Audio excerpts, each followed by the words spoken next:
আজকে আমার জন্য ফুচকা এনে দিয়েছে, ফুচকা খাচ্ছি এখন। খাবে না তুমি? তুমি খাও না, আমি খাচ্ছি তো। আমাকে ক্যামেরাম্যান করে দিয়েছে, দিয়ে বলে খাবে না তুমি? বাঁধাকপির স্যালাড। হ্যাঁ, বাঁধাকপির স্যালাড। এদিকে বাঁধাকপির স্যালাড দেয়। বাঁধাকপি দেয়, কাঁচা বাঁধাকপিগুলো দেয়।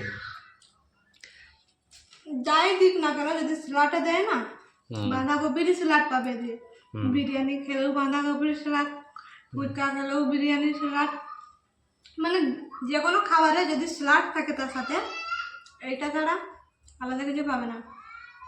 Thank you. ওকে, হয়েছে। আমার জন্য আজকে তো খাবার এনে, ফুচকা এনে দিয়েছে, পকড়ি এনে দিয়েছে। আসলে এক সপ্তাহ হয়ে গেছে তো কিছু খাইনি। এখন ডিউটি হচ্ছে, রুম থেকে বেরোতে পারে না ও, সেই জন্য সপ্তাহে একদিন যায়, কিছু না কিছু খাবার এনে দেয়। আর আজকে সেই জন্য এনে দিয়েছি, সেই জন্য আজকে এনে দিয়েছি। এই ফুচকা এনে দিয়েছি, পকোড়ি এনে দিয়েছি। তবে আজকের দিনটাতে তুমি ভালো টাইম মেনটেন করতে পেরেছো। না রাত সেই 8টার সময় আসতো। ঠিক না, খেয়ে নি তাহলে তাড়াতাড়ি। হ্যাঁ চলো, কেন